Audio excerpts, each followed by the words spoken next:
Hello guys, this is Kelly Yang, preschool teacher here in Japan. Tara, punta nga pala tayo sa Mom's Chicken dito sa Yomitan sa Okinawa, Japan.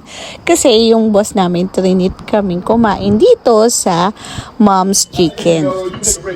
Simply the best Korean fried chicken you can find this side of Seoul. Come by and taste by yourself here in Okinawa, Japan. Diba? Kung gusto mo makatikim ng masarap na chicken na taste like na para ka nasa Korea, dito ka na pumunta sa Mom's Chicken.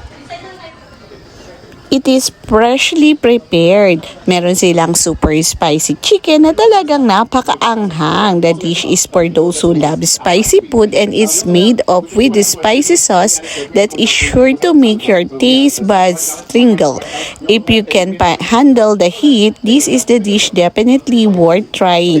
It's only 2,400 yen or 1,500 yen kapag half naman. Kapag naman yung ordinary fried chicken, this is a classic Korean fried chicken dish that is seasoned with their special herbs and blend with spices.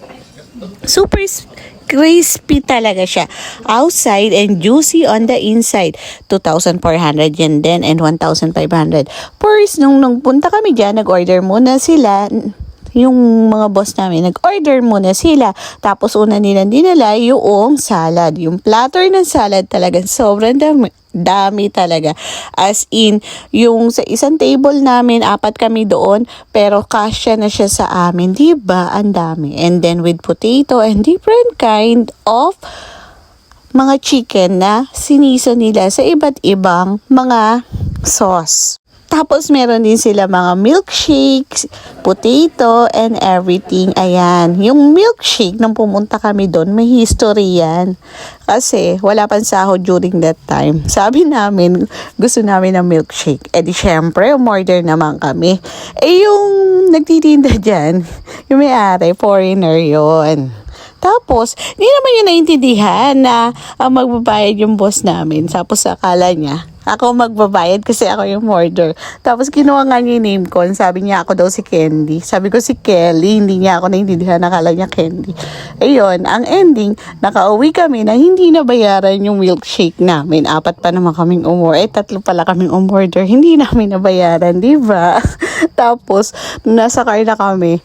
Tumatawag siya dun sa boss namin, sabi, "Hoy, si Candy, hindi pa nagbayad ng kanyang milkshake. Di ba? Ako pa nasingil, di ba?"